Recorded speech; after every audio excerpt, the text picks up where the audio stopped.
But if they've got this mindset of, I'm the senior guy here, don't give me that stuff, you're not going to get there. I don't think you'll have these sort of departmental infighting. Normalize complaining. Get people to go, when you gave me that escalation, it felt like you were being lazy. What's going on there? And adopting this sort of curious, not furious approach to say, hey, can I just ask why you escalated that to me? And you might find, hey, I just was told blank, or I didn't know what that meant. It's finding people who want to take those things and turn those into learning and growing opportunities.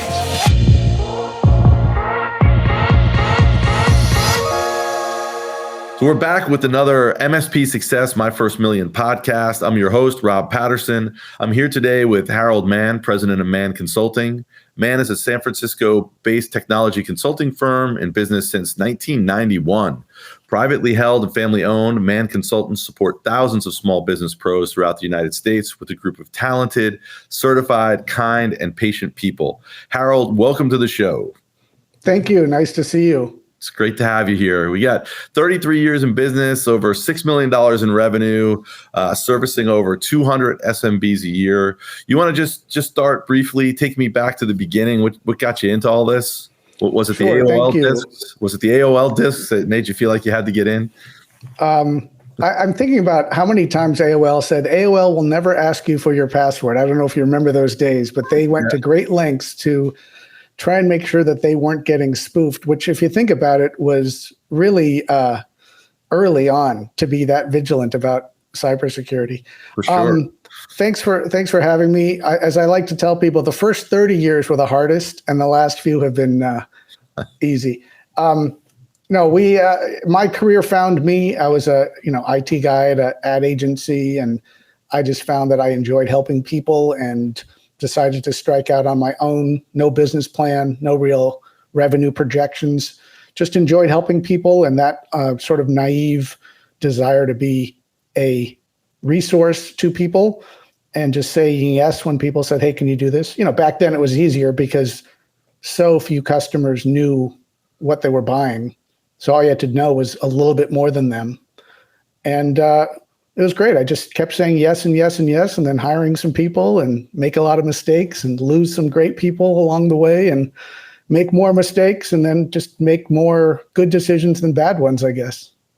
Yeah, I mean, maybe we get into some levels of those. So as you know, this podcast, My First Million, we are talking to people who either have just, got across that $1 million in top line revenue and or have, in your case, who have achieved that kind of bottom line or the profit of over $1 million. So you can take any of this. So I'm curious, though, there's some commonalities that I run across as I'm interviewing people.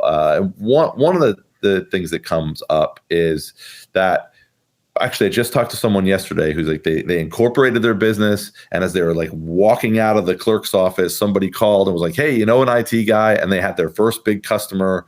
And would you say that when you were starting out that you had more of a diverse kind of setup of customers, or was it, here, let me just say that again. So you say when you were starting out, you just started to say yes to everybody that came along. Did you find that you ended up with a concentration of larger customers, or were things spread? So because of our vertical so I was in an advertising agency. And it was a great one. Shite Day Advertising, they were the ones who launched the Macintosh. So it was an Apple shop, as you can imagine. And the advertising community in the 90s was very tight. And it was, right, if you watched Mad Men, it's right at the tail end of, those years of just the cool things, the cigarettes and all the stuff in the office. So the people that would talk with me would be ones that were interested in helping us or having us help them get Macs used in their business. And that was primarily driven through desktop publishing and the other reasons why the Mac back then was more attractive to advertising agencies. So What we found was in the 90s, we became the IT person, or a company, I should say, in San Francisco that many ad agencies relied on to get their networks going and get their employees set up. So it was certainly a tight vertical for us, which, feels good in the moment because you're like, oh, well, we're the best shop if you are an ad agency. But it's not great if all your eggs are in that basket and then suddenly there's a correction. And then, something like a Y2K or the .com implosion. We rode a bunch of those waves, the websites and CD-ROMs and graphics.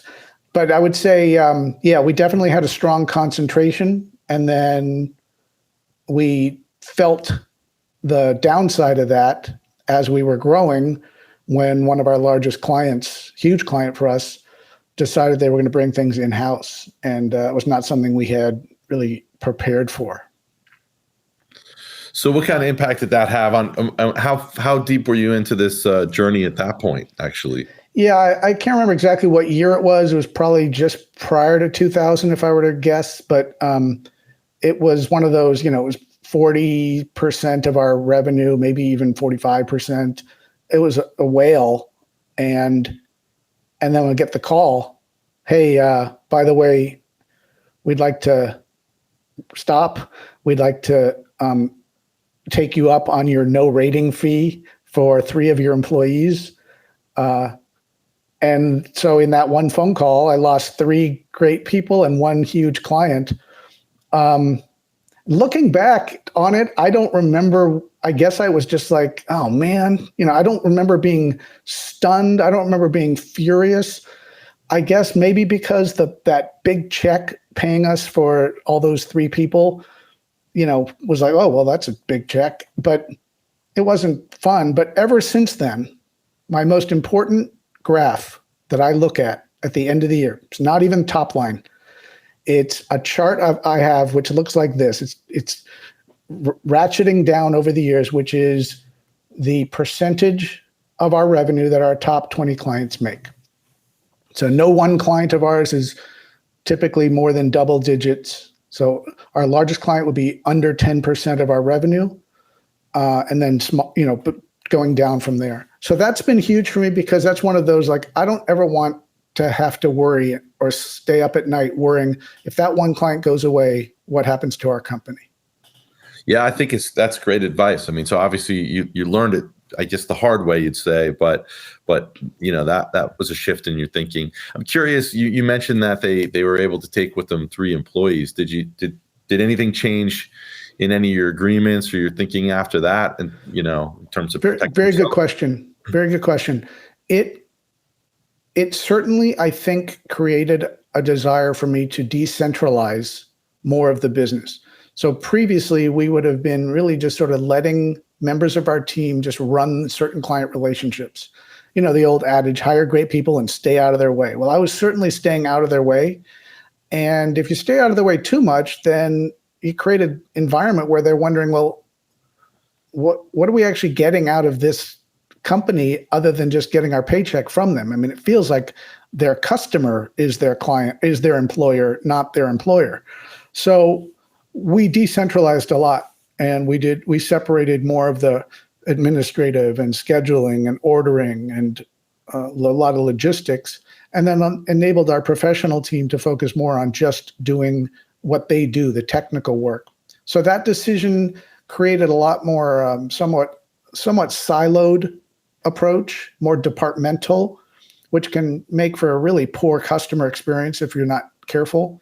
But it did create a situation where no one person was so integral to a customer relationship that it was sort of they could just sort of take that client and just run off. I mean, it could still happen, of course, but it wasn't as easy by disintegrating our operations so that our customers would interact with 4 or 5 people rather than just the one person.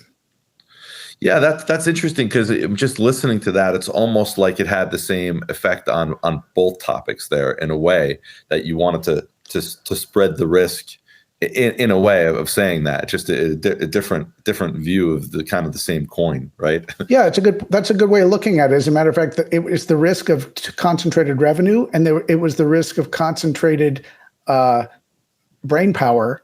Yep. Or concentrated client expertise.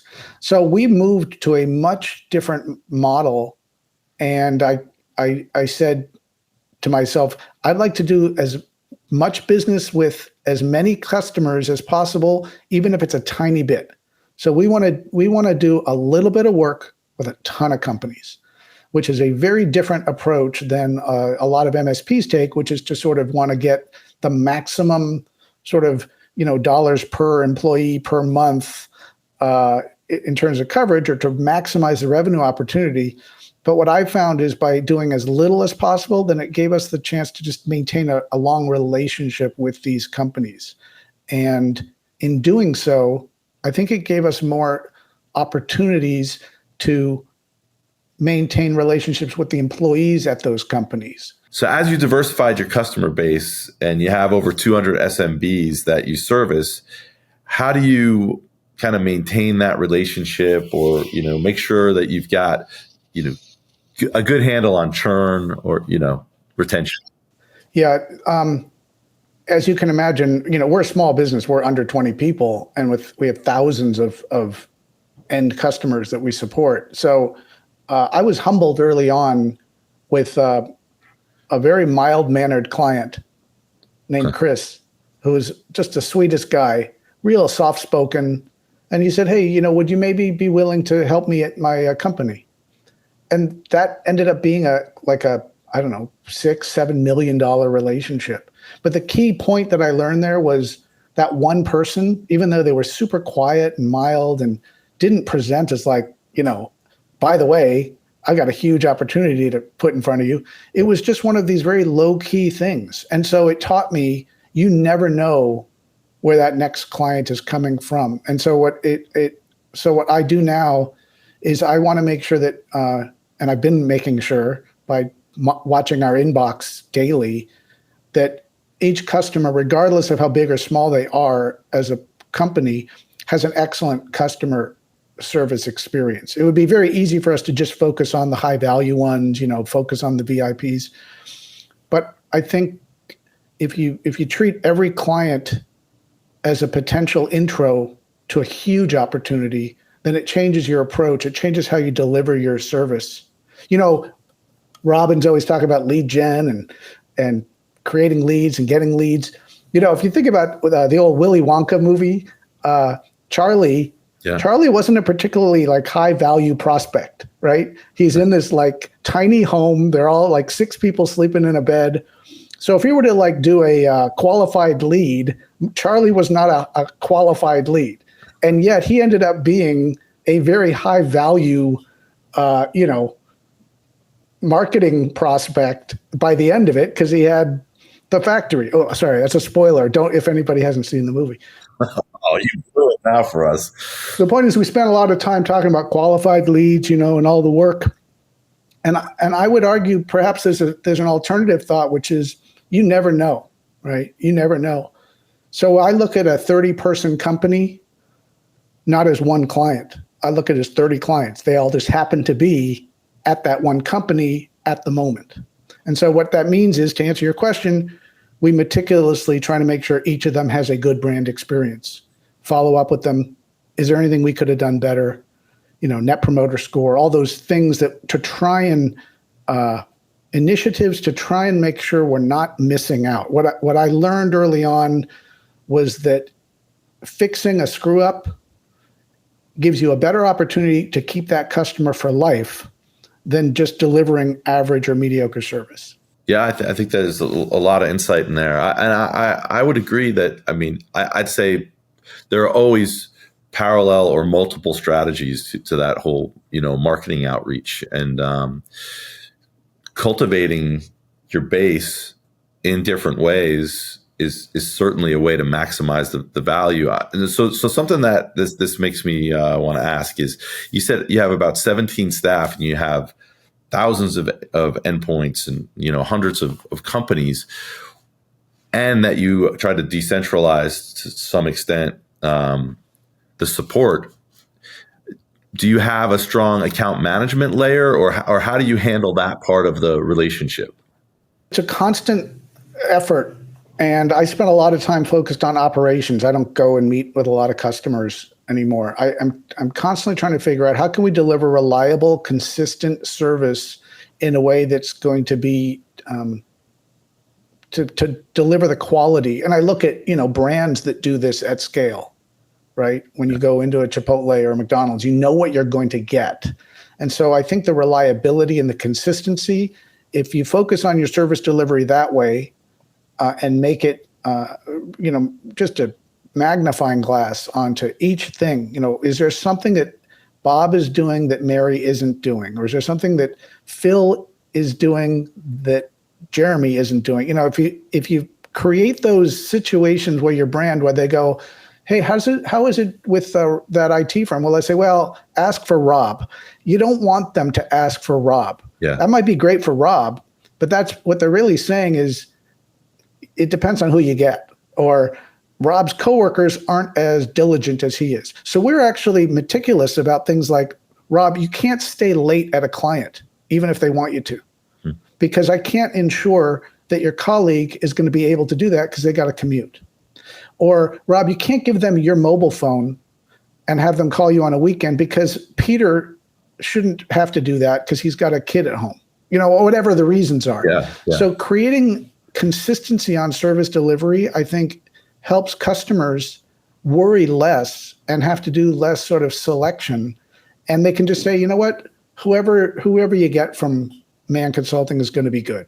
And that's what I spend a lot of time on: wordsmithing, templates, anything that's going to give people a kind of consistency that's going to enable them to feel like I'll be taken care of. So with that in mind, obviously building the good team that can comply with that and deliver on that brand promise and all, is super important. So as you've grown, I mean, you've definitely been around a while. Are there any kind of tips or strategies or things that you do to bring on the right people? Bring on the right employees, you mean? Yeah, absolutely. To kind of bring on the right team members, and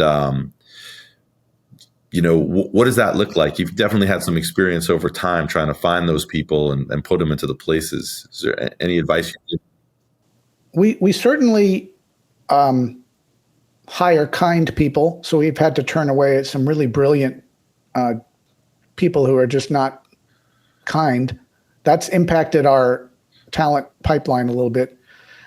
We found that a lot of people from the education world have been very good at dealing with those kind of ratios of very few technical people to very large number of endpoint folks. I would say our strategy on hiring is really just people who are willing to help others. There's a lot of hot potato in IT. The junior people don't know, or they're lazy and they escalate it. And then the more senior people are like, why are you giving this to me? This is, I haven't been working 10 years to reset passwords. And so that making sure that you deal with the hot potato incidents carefully, and really moving the complaining away from the water cooler or the virtual water cooler if you're distributed. Moving the complaining away from the water cooler or the dive bar where people just go into this sort of gripe loop, right? And instead normalize complaining.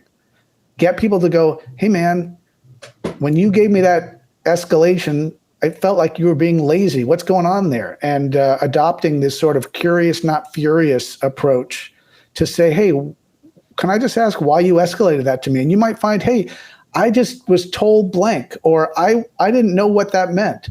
And so those opportunities, and this is going back to your, hiring, it's finding people who want to take those things and turn those into learning and growing opportunities. Your more escalated people in your company they're really teachers and coaches for the more junior people to help them be better.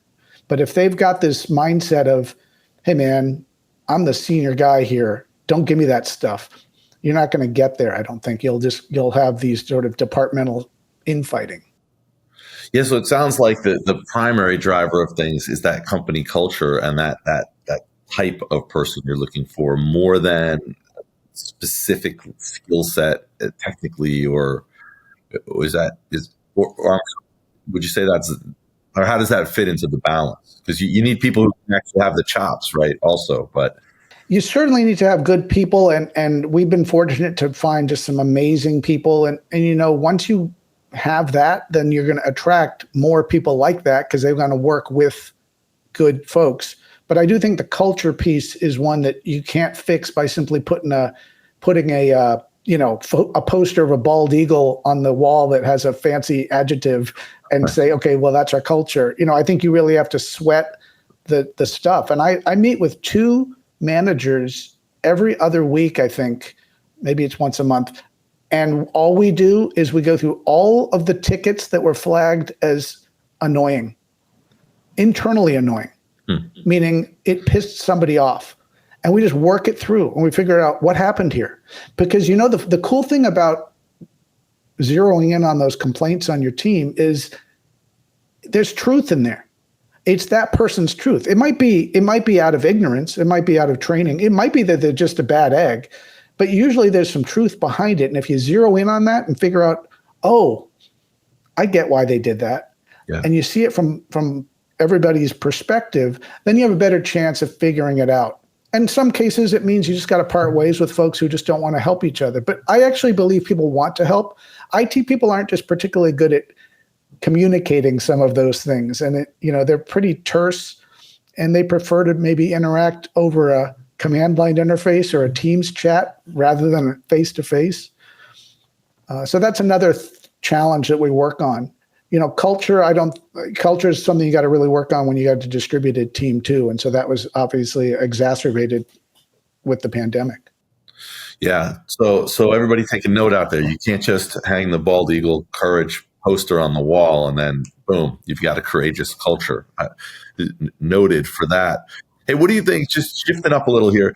So in this journey you've been on, what would you say some of your biggest successes have been so far, or maybe the biggest success? What are you most kind of proud of in there?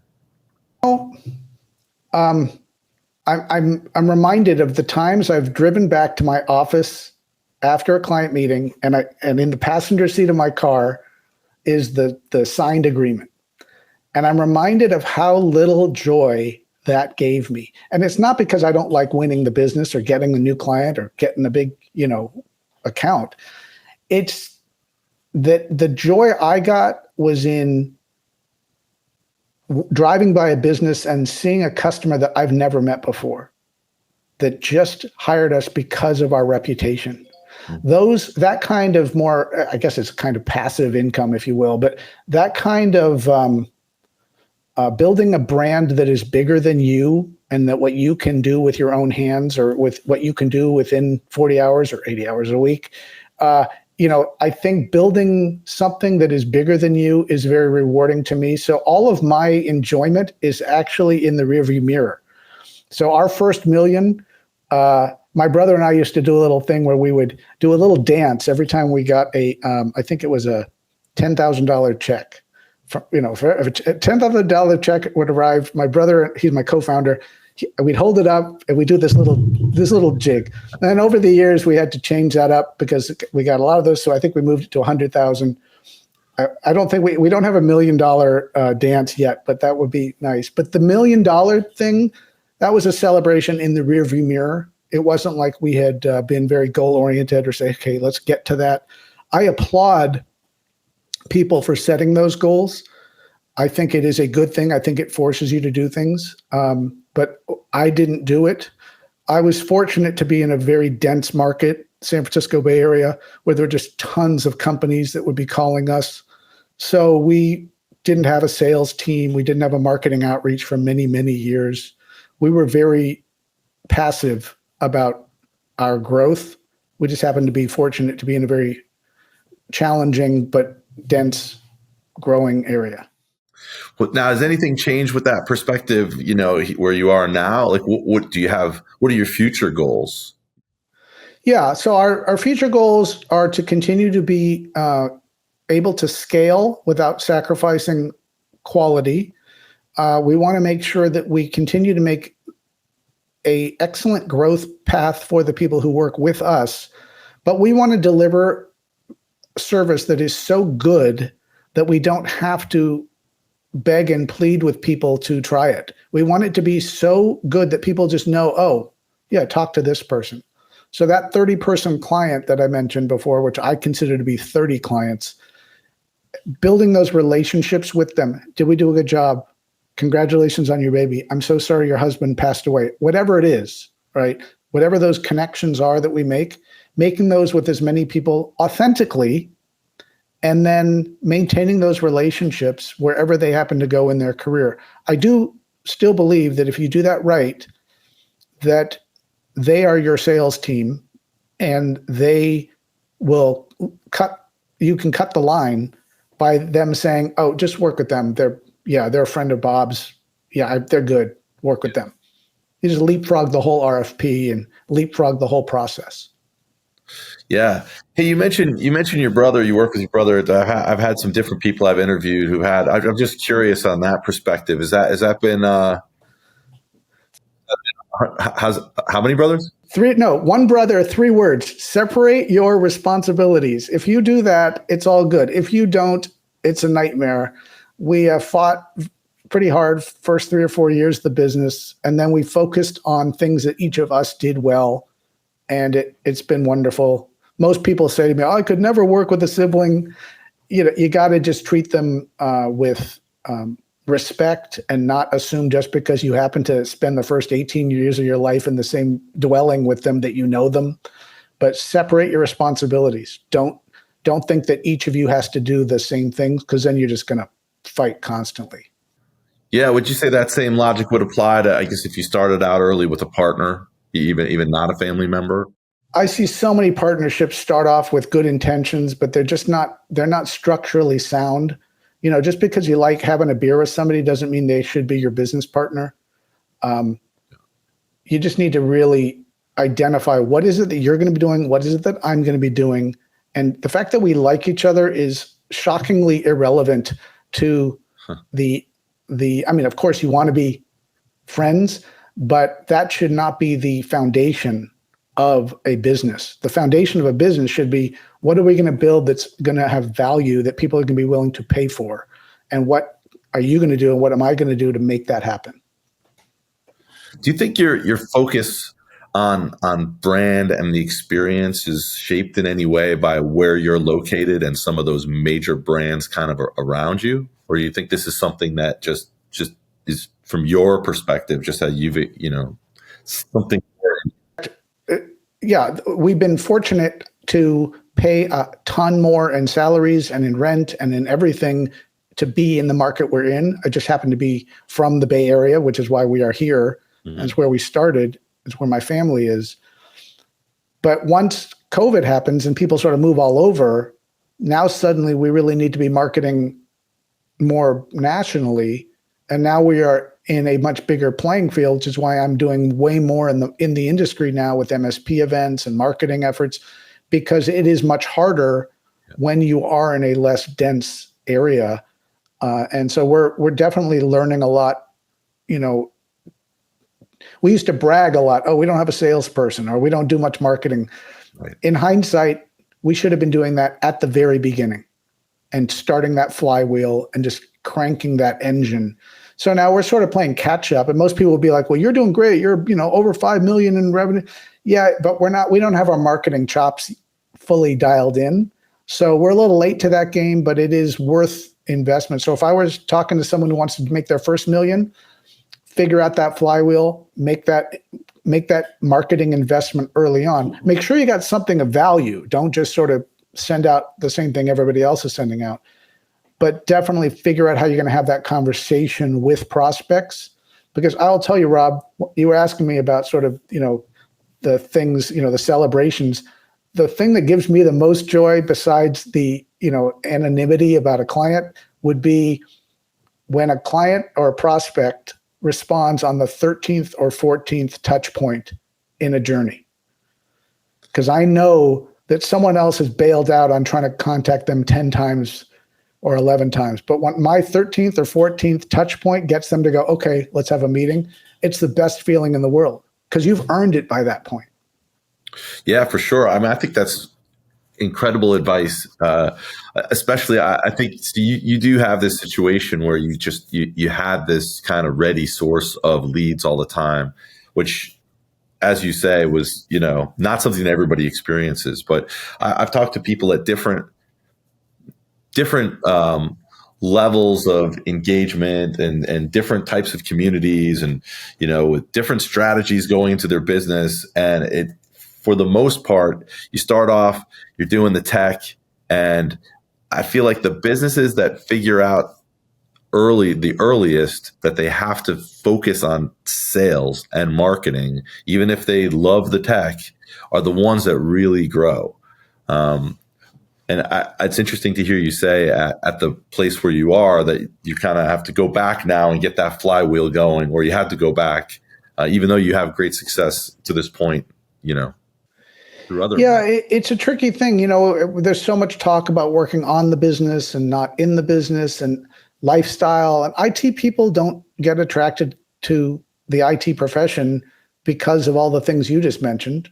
They don't get they're not attracted to the profession because they want to do qualified lead generation, right? But if you like growth, I shouldn't say that. If you don't like growth, or if you're not focused on growth, then you really have to model out what that looks like in terms of what you can realistically accomplish individually over a year or 10-year or 20-year time horizon, because you would find that it's not very attractive if you just organically grow without really focusing on growth. Now, the way we were fortunate enough to do that was to just put our heads down, try and do our very best, and the phone just kept ringing.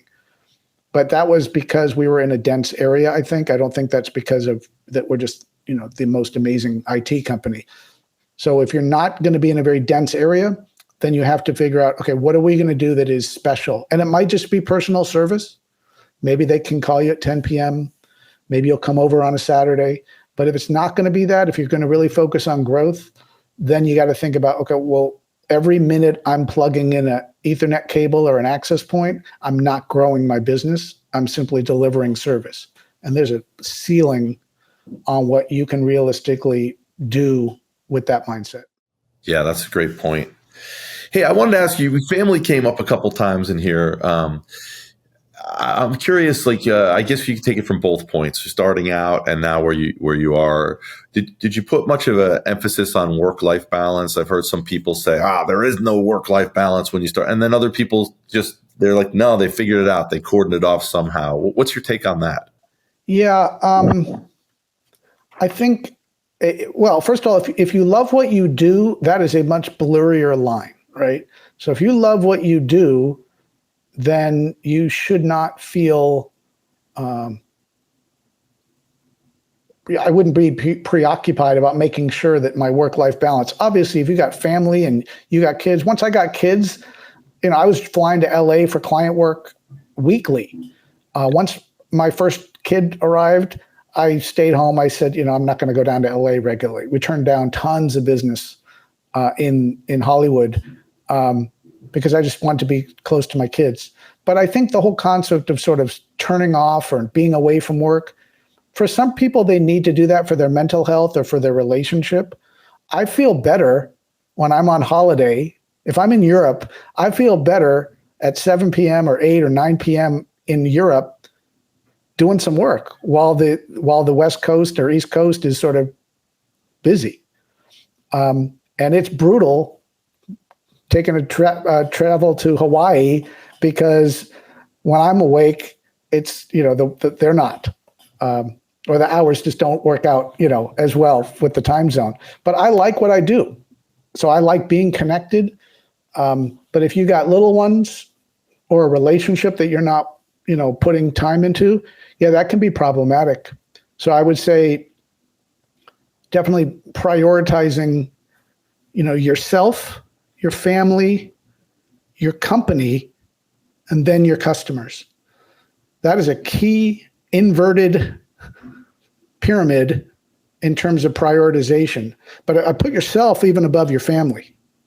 You go to an IT event, it looks like a pre-diabetes convention, right? Because a lot of us don't put a lot of priority on ourselves, on our health, on our exercise, on our food, right?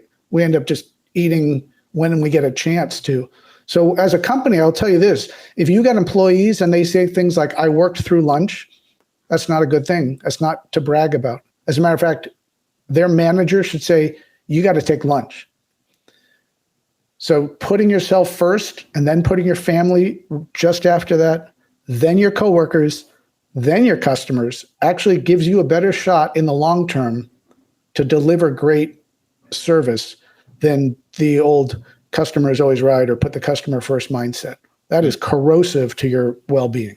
So I have to ask this one. I know it's kind of cliche, but if you could go back in time, what advice would you give your younger self, when you were just starting out that our audience might benefit from if they haven't gotten to that million yet?